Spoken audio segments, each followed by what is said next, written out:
La première fois que j'ai connu Eric Tisson, c'était à Sarajevo en 2012. Il a donné une conférence sur la dette et c'est comme ça que l'amitié a commencé en fait.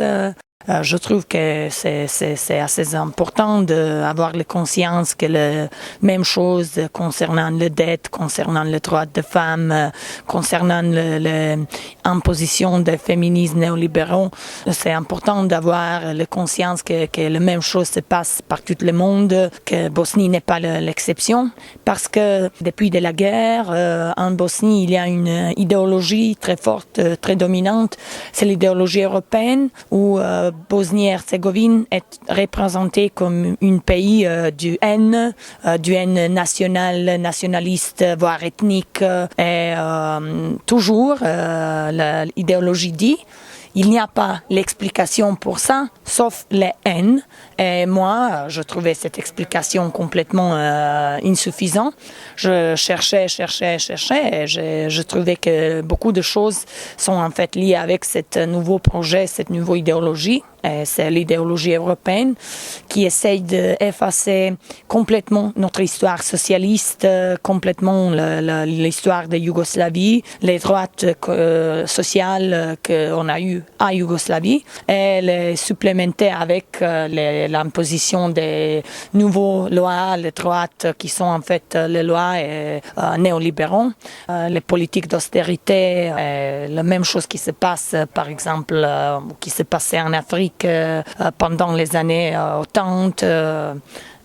Pour moi, c'est assez important de faire les liaisons entre les différents contextes pour voir les causes, pour voir les racines et pour pouvoir dire que la Bosnie n'est pas une exception.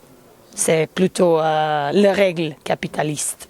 En Bosnie, tu as commencé depuis de la guerre. On a créé beaucoup des organisations NGO, des organisations pour femmes. Ce ne sont pas les organisations féministes, ce sont les organisations pour aider les femmes. Et en fait, beaucoup de ces organisations font rien pour la vie de femmes. Et en fait, ces organisations NGO imposent une politique menée par l'Union européenne, par les États-Unis. Et c'est la politique de féminisme du variant NGO, du variant néolibéral, du variant qui crée en fait les organisations microcrédits pour faire les femmes prendre ou prêter l'argent pour développer les entreprises ou les choses comme ça. Et en fait, ça ne marche pas. Et c'est plutôt, je dirais, une idéologie de féminisme extrêmement néolibéral, un individualisme très fort où la femme est en même temps, elle travaille, elle est dans la famille, elle a beaucoup de positions et beaucoup de choses, mais elle est obligée de prendre ses prêts, ses crédits pour se financer, pour